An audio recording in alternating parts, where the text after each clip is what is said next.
অবশ্যই এয়ারপোর্টে তোমার প্লেন যেই সময় ছাড়বো তার 3 ঘন্টা আগে হাজির থাকবা। এয়ারপোর্টের ভেতরে ঢোকার পর তোমার সব ব্যাগ স্ক্যানিং মেশিন দিয়ে চেক করা হইব। ব্যাগে কোনো বিপজ্জনক জিনিস আছে কিনা তা পরীক্ষা করে দেখা এয়ারপোর্টের সিকিউরিটি অফিসার তোমার শরীরও চেক করব। তুমি ঘাবড়ায়ও না কিন্তু। চেক ইন চেক হয়ে গেলে তোমার নিজের এয়ারলাইন্সের কাউন্টার খুঁজা বাইর কইরা লাইনে গিয়া দাঁড়াবা। তোমার সিরিয়াল আসলে পরে কাউন্টারে টিকিট ও পাসপোর্ট দেখাইবা। ছোট ব্যাগটা নিজের কাছে রাইখা বাকি ব্যাগ কাউন্টারে দিয়া দিবা। কাউন্টারের লোক স্টিকার লাগায়া তোমার বড় ব্যাগটা নিয়ে যাবে। ব্যাগে স্টিকার লাগানো হয়ে গেলে মনে কইরা বোর্ডিং কার্ডটা নিবা। এই কার্ডে তোমার প্লেনের সিট নাম্বার লেখা থাকবে। এয়ারপোর্টের দেয়ালে লাগানো বড় টেলিভিশনে নজর রাখবা। সেখানে তোমার প্লেন ছাড়ার সময় আর কোন গেট দিয়ে প্লেনে উঠবা তা লেখা থাকবে। টেলিভিশনের স্ক্রিনের সাথে ফ্লাইট নাম্বার, গেটের নম্বর মিলে আনিবা। বিমানবন্দরের আনুষ্ঠানিকতা, টিকিটের সাথে যে এম্বার্কেশন কার্ড মানে যে ফর্মটা দেয়া হয়েছিল তা মন দিয়ে পূরণ করবা। ইমিগ্রেশনের বাইরের এলাকায় একটা কাউন্টার আছে, এর কয় প্রবাসী কল্যাণ ডেস্ক। এইখানে যারা বিদেশে চাকরি করতে যায় তাদের সাহায্য করা হয়।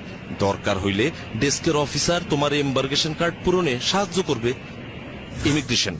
ইমিগ্রেশনের গেটের ভিতরে আর একটা প্রবাসী কল্যাণ ডেস্ক পাইবা। ওইখানে স্মার্ট কার্ড দেখা আঙ্গুলের ছাপ যাচাই কইরা তোমার এম্বার্কেশন কার্ডের উল্টা পাশে সিল দিবে। এরপরে তুমি যাইবা ইমিগ্রেশন কাউন্টারে।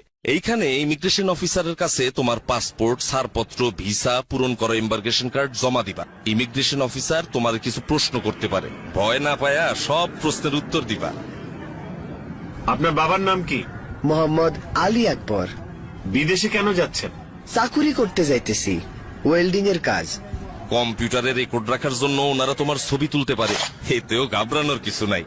সব কাগজপত্র ঠিক থাকলে তোমার পাসপোর্টে উনি সিল দিয়া বিদেশে যাওয়ার অনুমতি দিয়া দিবেন। এরপর টেলিভিশন দেখা নিয়া তোমার প্লেনের অন্য যাত্রীরা যেই জায়গায় বসছে সেইখানে গিয়া বসবা। বিমানে বোর্ডিং, বিমানে ওঠার জন্য ইংরেজি আর বাংলা দুই ভাষাতেই ঘোষণা দেয়। বিমানে ওঠার ঘোষণা দিলে বোর্ডিং কার্ড হাতে নিয়া লাইনে দাঁড়ায়া ধীরে সুস্থে প্লেনে উঠবা। প্লেনে উঠার পর বোর্ডিং কার্ডে লেখা সিট নাম্বার খুঁজা সিটে বসবা। বসার আগে হাতের ছোট ব্যাগ সিটের উপরে ঢাকনা দেওয়া তাকে উঠায়া রাখবা। প্লেনের কর্মচারীরা যেই কথা বলে তা মনোযোগ দিয়ে শুনবা। প্লেনের সিটে বৈশা অবশ্যই সিট বেল্ট বাইন্ধা রাখবা। ধূমপান নিষিদ্ধ। একটা জরুরি বিষয় মাথায় রেখো, এয়ারপোর্টে ও বিমানে বিড়ি সিগারেট খাওয়া একেবারে নিষেধ। অবশ্য এয়ারপোর্টের কিছু জায়গায় সিগারেট খাওয়ার অনুমতি আছে। বৈদ্যুতিক যন্ত্রপাতি, প্লেনে ওঠার পর মোবাইল ফোন, রেডিও, ক্যামেরা সব বন্ধ করে দিবা। বিমানে খাবার এবং টয়লেট ব্যবহার, প্লেনে খাবার ও পানি দেয়, তাই এই নিয়ে তোমার চিন্তার কোনো কারণ নাই। প্লেনে টয়লেট ব্যবহারের প্রয়োজন পড়লে ঘাবড়ায়ও না কিন্তু। টয়লেট ব্যবহারেরও কিছু নিয়ম কানুন আছে। দরজার পাশে হাতলে চাপ দিয়া টয়লেটের দরজা খুলতে হয়। খোলার আগে দরজায় দেখে নিবা লাল রং অথবা অকুপাই লেখা আছে কিনা, তখন অপেক্ষা করবা। খালি অবস্থায় দরজায় সবুজ রং থাকবে অথবা এমটি লেখা থাকবে, তখন টয়লেট ব্যবহার করতে পারবা। টয়লেটে অবশ্যই টিস্যু ব্যবহার করবা। পানি ব্যবহার করবা সাবধানে। টয়লেটের মেঝে ভিজা গেলে অন্য যাত্রীদের অসুবিধা হইতে পারে। ময়লা বা টিস্যু সঠিক জায়গায় ফেলবা যাতে করে টয়লেট নোংরা না হয়। বিদেশের এয়ারপোর্টে পৌঁছানোর আগে, বিমান নামার কিছুক্ষণ আগে তোমার ডিসএম্বার্কেশন ফর্ম ও কাস্টমস ডিক্লিয়ারেশন ফর্ম এই নামে দুইটা কাগজ দেওয়া হইব। ডিসএম্বার্কেশন ফর্মে যেই দেশে যাইতেছো সেই দেশে তোমার নাম ঠিকানা লিখবা। আর কাস্টমস ডিক্লিয়ারেশন ফর্ম হইল তুমি যদি ওই দেশে এমন কোন জিনিস নিয়ে যাও যার জন্য ট্যাক্স দিতে হবে তা জানানোর ফর্ম।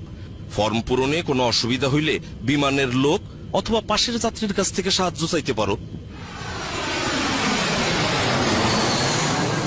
বিদেশের এয়ারপোর্টে ইমিগ্রেশন, প্লেন থেকে নামার পর ওই দেশের এয়ারপোর্টে ঢুইকা দেখবা সামনে ইমিগ্রেশনের লম্বা লাইন। এইখানে তোমার ওই দেশে ঢোকার অনুমতি দিব। লাইনে দাঁড়াবার সময় 5টা জিনিস অবশ্যই নিজের সাথে রাখবা। 1 পাসপোর্ট, 2 ভিসা, 3 চাকরির চুক্তিপত্র, 4 পূরণকৃত ডিসএম্বার্কেশন ফর্ম, 5 পূরণকৃত কাস্টমস ফর্ম। ইমিগ্রেশন অফিসার কাগজপত্র পরীক্ষা করে সঠিক পাইলে তোমার পাসপোর্টে তারিখ সহ সিল দিয়া দিবেন।